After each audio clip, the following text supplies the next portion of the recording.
Holy shit. So here we are, and it's 5 or 6 days after my first event with Dads in Recovery, and I don't have some big master plan, but I know that this is my calling, and I also realized after my first event that even though it was a success and everybody that came seemed to have enjoyed it. It was a great thing. I need to learn a lot. I need to learn a lot. There's such a subject, my gosh, and such a variety of situations with men who are dads in recovery. There's, one of the things I know for sure is I cannot do this on my own. I mean, I have, of course, my relationship with higher power, and I pray about this I want to be of some service.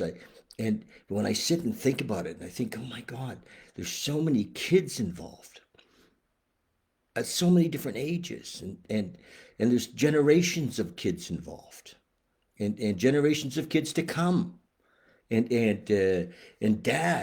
damn, dad is such an important piece in this thing, and we're so many of us are so fucked up. I just, I mean that with all the respect and love that you can imagine. You know, we come into recovery, let's say, and many of us have not grown up, right? And we don't know that we haven't grown up. We're still running our life by emotions and by our fears, and we don't know it. So we're a bit in denial. All of us, dads, mums too, and so we want to wake up and look at this job and say it's not just about you as a dad. It's how can you give your kid, your children, the best possible chance to have an amazing life. And at one level, of course, we're accepting things as they are. And we have an opportunity to make a difference in our children's lives if we pay attention. And a lot of what I see, I mean, I'm in the rooms, the 12-step rooms a lot. And we don't talk about this. We talk about living these principles in all our affairs. And if I ask most men in the 12-step world, what principles are they talking about? I'll get a blank stare. I get a blank stare. And it's really the principles that make us good dads. And so when we get together, and my game plan is to help men see the importance of the job and the possibility that they can do it. Now, lots of things are pretty screwed up. Like guys can't see their kids. Their wife has moved away. I was talking to a fella today. Actually, I'm talking to men every single day, but I was talking to a man today, and his 5-year-old is living on the West Coast, and he lives here, and she moved out there when he was in the depths of his alcoholism, of his addiction, and she probably left with good reason. It was not a fun time to be in a relationship with this man, right? And so he's a telephone dad, FaceTime dad, and a couple of times a week. I talked to another man. His kids are living east of town. His daughter is living, or his son, I guess, yes, in east of town, and he's missing all the hockey and all the, and it's painful.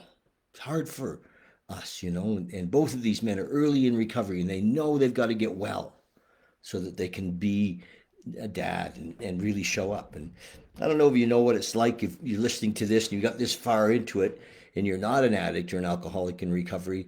In our early recovery, we can't even trust ourselves. We're not sure that we can do this and that we can be a good dad, right? So it's not easy in early recovery to ask for things like more time or that kind of stuff because because we're concerned that we're going to screw it up. So we need to get our recovery business done. And then, my goal here's what I think I'm doing is to create a community of men who can support each other in being good dads. And my story is that and after my second marriage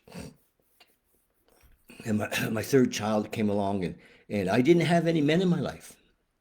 Who am I going to learn to be a good dad from?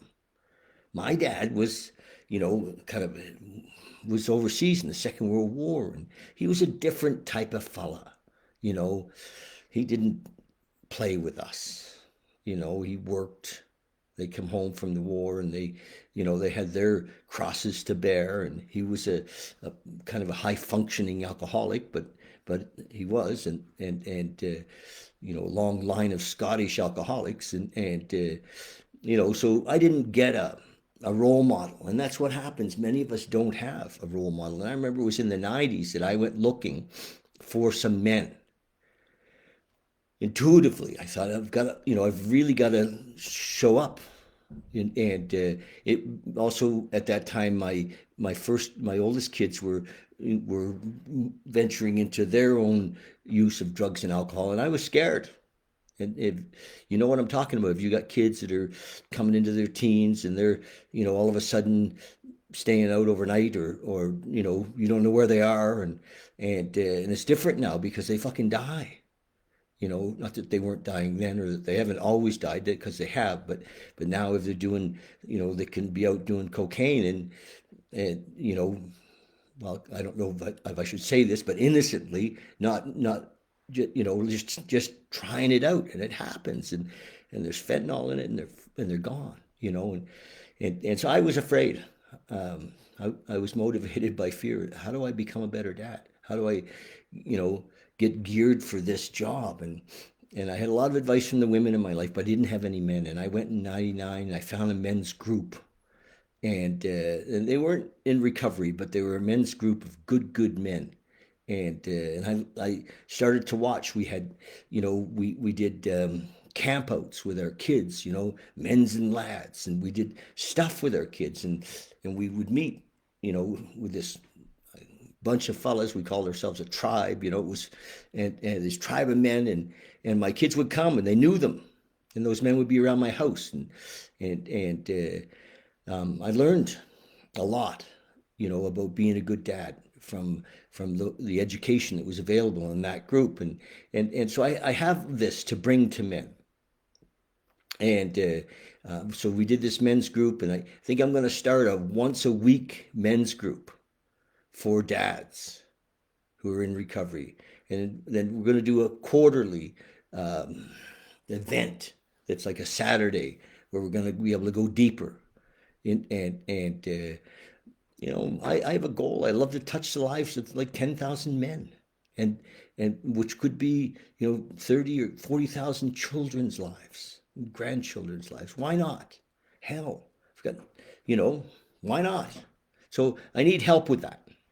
I really do. I don't have any tech skills to speak of.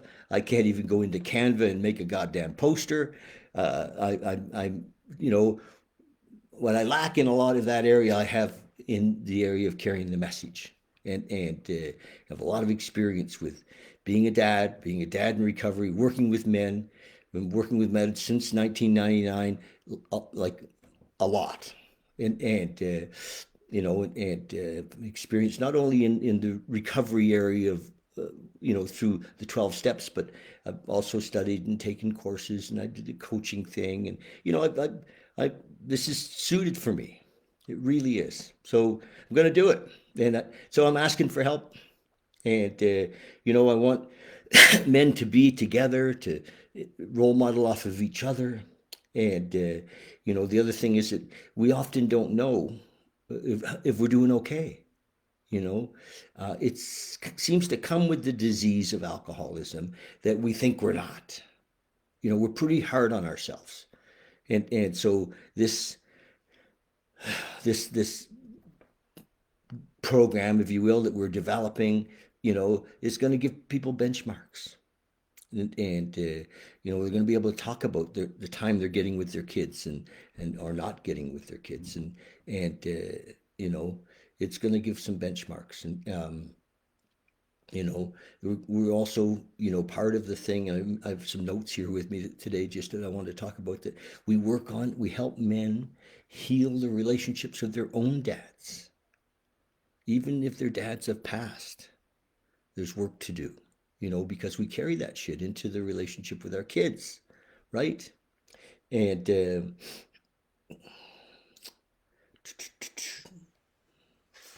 I think it's important that men know that no matter, where they're at with their kids, how badly they've screwed it up, if they have, they can start over, even if their kids are adult, especially, I told a story the other day about a buddy of mine that's in town in Calgary. He's from Ontario, and he's taken a outpatient, if you will, program at Fresh Start. And his dad called him last week and told him he was proud of him. And he cried. He's 41 years old. He was so touched, So there's not a time, I remember in my own case, up until my dad died, and even after my dad died, I've wanted his approval. So, we do that. And so there's never a time that we can't start and be, begin the journey of being the dad we want to be. So if you're watching this on YouTube, I mean, one way you can help is make comments and like the video and subscribe. If you're watching it on Facebook, do the same, like the video, subscribe, follow, and if you have any, thoughts, if you're a dad in recovery, a dad in recovery, this is not a quick fix. There is no quick fix. Nothing's really broken. Just many of us are growing up, and we need, men around us to do that together. And a lot of us have been through treatment centers and have an alumni association there, but we still don't talk about this dad's thing. Or we're in 12-step recovery, and often we're pretending there's not a problem with our relationship with our kids, because nobody's offering an outright solution. Well, I don't have an outright solution, but I have the ability to support men in finding the solution, and so that's what we're doing. I want to mention one other thing that about children, and if you have newborns or young children, my God, it's scary. It is, because it's love. It's like real love. A newborn baby, it scares the hell out of men. They love it, and they're like, wow, this is so, but it's so vulnerable. We're so vulnerable. We're like, oh my God, can I do this? So we want to be there for you. We're going to be there for you. So that's the deal. Dad's in recovery. How else can you support? Call me. Let's talk about it. And if you know of a man who's, struggling in his relationship with his kids or in his family, let's get together. And I'm not the Mr. Fix-It. I'm not super dad, but we can be there to help and point the direction. And that's my goal. So that's it. Love you guys. And we're in, this is the deal. Dad's actually, I don't know if it's just me, but on social media, I'm getting all kinds of really cool memes and short videos about, this kind of what's happening with dads. Dad's becoming, his profile is growing. People are realizing that, oh my God, kids who are raised in father absent homes get screwed up. Things don't go well. That's not me saying that. It's a fact. If you'd like me to get the statistics, I'll post them. It's a fact. Kids need their dad. Kids need you. So let's do this together. Again, love you so much. And got an event coming up on the 7th of June. Put that in your calendar. And we're going to start meeting once a week. You know, if it's just 2 or 3 men, that's fine. But we're going to start meeting on, I think Monday nights. Could be Thursdays. We'll see. Mondays or Thursdays. Dad's in recovery. Okay. Bye bye.